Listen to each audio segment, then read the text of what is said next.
Iceland is very dear to our hearts. Iceland was one of the first countries that recognized the state of Palestine. And today, many other countries are following suit. And I believe had they done this, when Iceland recognized, maybe our situation would be different. It's also a pleasure for me to be here because I was, for many years, an academic myself. And I love academic environments because in an academic environment, you think. You think, and you worry about humanity, and you worry about development. And you reflect, and you free yourself sometimes from whatever is happening around you. And today, before we start our discussion, I would like to zoom into one specific aspect that influences a lot of what we are in or what we do as politicians, as diplomats, as academicians, you name it. And that is of international law. So why is it so important for me to discuss international law? It is important because I believe that as a Palestinian, the lack of applying international law for many, many years is what has gotten us where we are today. And the pain and the suffering of my people is a result, a direct result, of the inapplicability of international law. Because if international law is unequally applied, then the rule-based order that all of your parents and grandparents, all of your countries have strived to develop goes into shambles. And inapplicability limits the law of power, and you end up living in a world that is governed by the law of jungle. International law also should be preventing war crimes and protecting civilians, which I don't see when it comes to Palestine or other areas in this world. It should forbid occupation, under which I have been living for many, many decades now. And it should give me my right to self-determination. And today, because of the inapplicability of that law, I am deprived of that right, because there are some certain powers that put a limit on that. So international law is not an abstract word. It is in the UN conventions, it is in the Geneva Conventions, it is in the Genocide Convention, it is part of the Center of UN work, it is part of the ICJ's work, it is part of the ICC's work, and yet we see it applied differently in different parts of the world. When human rights are violated in Ukraine, the whole world is upside down. When human rights have been violated for decades in Palestine, we have not seen the same response. And we need to ask why. Aren't we the same people? Aren't we all created by the same God? Shouldn't we enjoy the same rights? Why would people in the north enjoy more rights than people in the south? All these questions are very much related to how we apply international law. And the authority and credibility of institutions that say they go by international law is jeopardized. It's jeopardized, and the responsibility is on all of us to keep pushing. States that say they are for international law and they respect human rights and say they need to comply with international law, they need to do so. Exactly that, and nothing but that. And we see today that there are states that claim they are for international law, but they don't comply with international law. And they force others not to comply with international law. That brings me to the case of Palestine, where I have been living under a lingering occupation for 7 decades now. And I tell you, occupation is so ugly. No one would want to live under occupation, and no one would embrace that occupation with open arms. Even if they say you have a 5-star occupation. No occupation is a 5-star occupation, and people will struggle against occupation. That's a natural thing for people to do when they want to liberate themselves. And there have been long-term violations of human rights under this specific occupation. And if you have a check on the human rights people enjoy elsewhere, people in Iceland enjoy, I can assure you that every single aspect of those human rights is violated in Palestine. From my right to move, from my right to education, from our right to healthcare, from our right to worship, you name it. Violations are left and right. None of the UN resolutions pertaining Israel-Palestine have been complied with. And I can assure you there have been hundreds of General Assembly resolutions, no compliance. Tens of UN Security Council resolutions, non-complied with. The occupier, because of non-compliance, has been able to change the geography and demography of occupied territory. And we know for a fact that this is a violation of international law, because the Geneva Convention says very clearly an occupier cannot change the geography or the demography of occupied lands.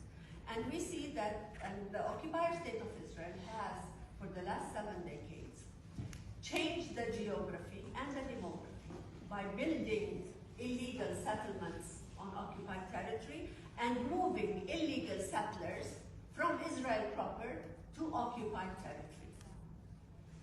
Today we have some 750 to 900,000 illegal Israeli settlers on occupied Palestinian territory, which is today the occupied state of Palestine.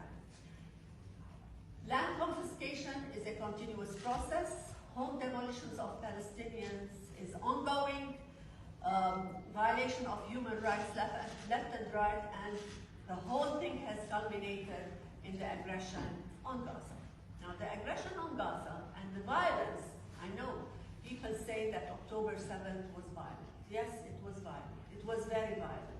I acknowledge that. But it cannot be seen divorced from a context of violence for over 7 decades. But that violence on October 7th has brought a response that is way much more violent than the violence exercised on October 7th. I'm not saying that, this makes it more violent or this makes it less violent. Violence is violence, but we need to understand violence in the context in which it has been happening. The aggression on Gaza has produced a staggering toll. Some 70,000 killed, 70,000. Some 170,000 injured. And God knows how many more under the rubble, still missing. We don't know their fate. 20% of a population has been either killed, injured, a whole family obliterated, families of 100, 150, 200 family members gone from the population registry. Impeding humanitarian assistance, displacement of 2.3 million people, not once, not twice, not 3 times. And these people were refugees initially. They are refugees from villages in Israel proper. So they were made refugees twice, 3 times, 10 times. Can you imagine 2.3 million people made refugees in an area that is as small as 365 square kilometers? Today in Gaza, over 60, 70,000 live on 1 square kilometer. Even if you had them standing up, that area would not suffice. Aid workers have been killed. Some 500 aid workers have been killed. 500 people have died because of starvation. Starvation in this day and age. Starving children. And we've seen it unfolding. We've seen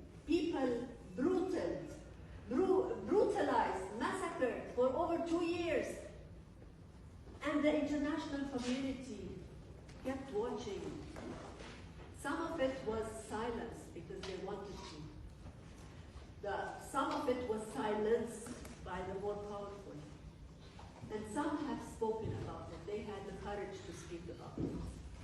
We had over 270 journalists killed. No international journalists were allowed in Gaza. And this is against the law. None. And this was part of the measure on silencing the truth. Because the occupier state didn't want the story to come out, but the stories were coming out. We had our own journalists, but of course, international journalists are seen as more credible. But you've seen the pictures, you've seen the photos of the brutal killing, you've seen the photos of starving children, the emaciated bodies. You cannot say, I didn't know. This aggression, I believe, was one of the most publicized aggressions in modern history, and it will go in books of history as such. But why did we reach that stage? We reached that stage because of the impunity with which an aggressor was granted. Had international law been applied much earlier, that aggressor could not do whatever it was doing in Gaza or the West Bank or East Jerusalem, because all of it is one integral entity. There cannot be divorce. And nothing justifies what happened in Gaza. Absolutely nothing.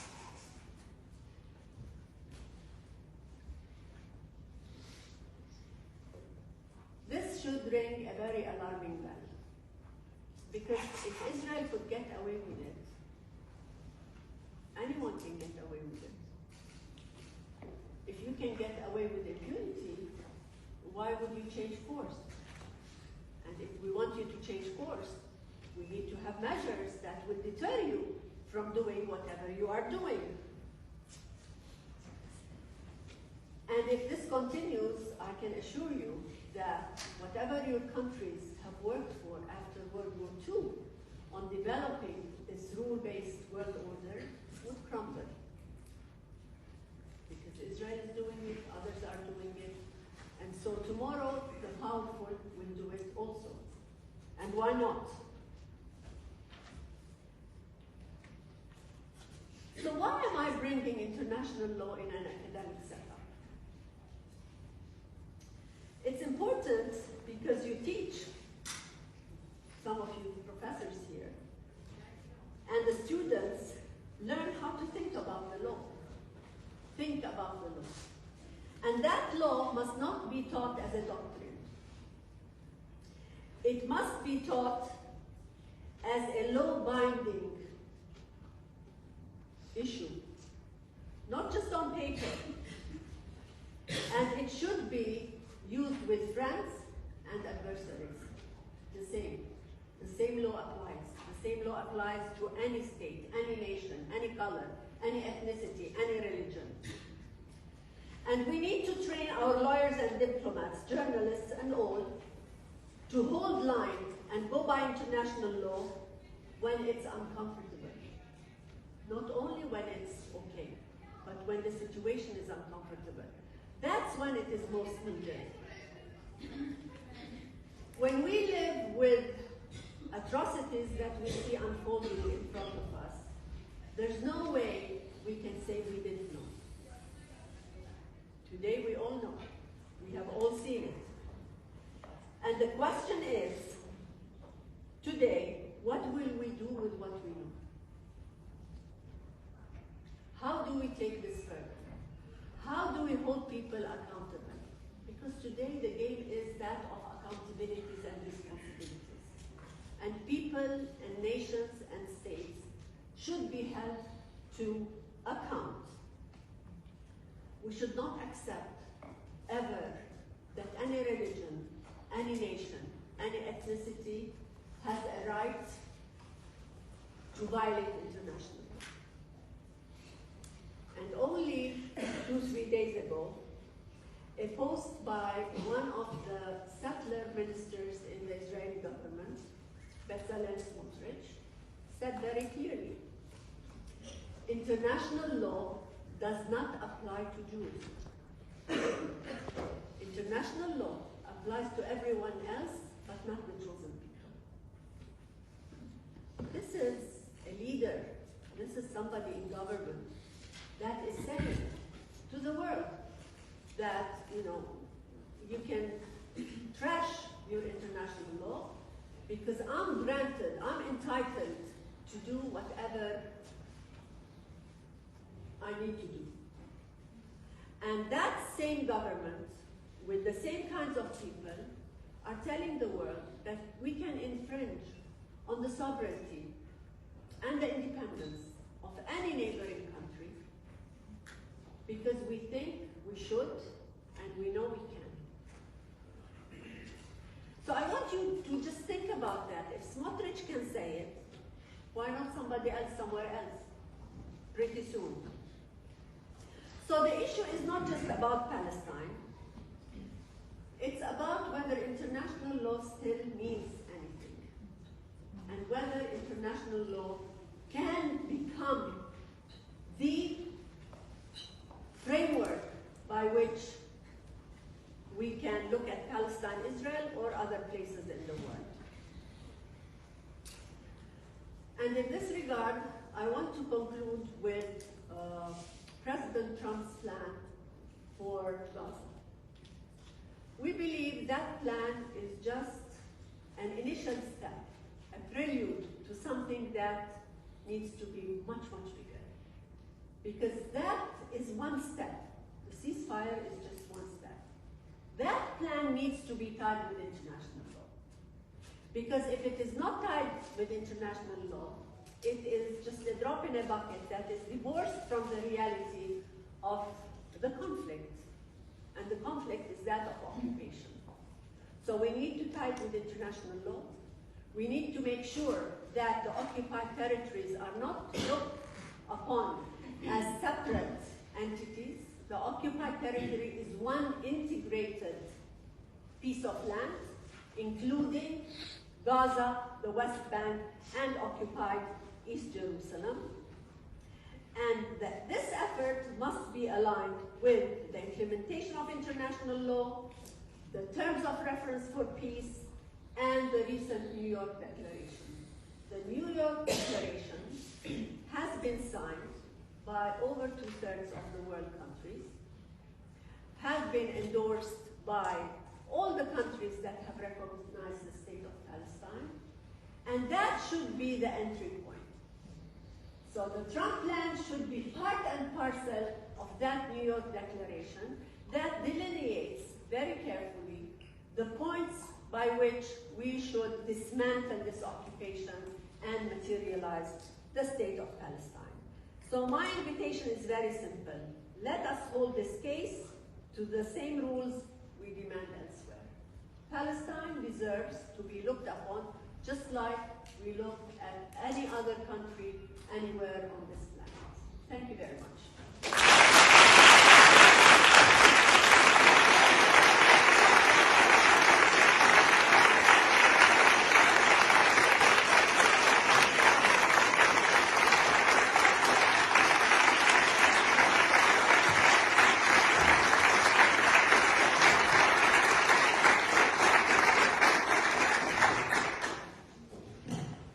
Thank you very much, Madam Minister. You asked some very pertinent questions and gave a very fine overview on the sort of background from an international law perspective. If you don't mind, I do want to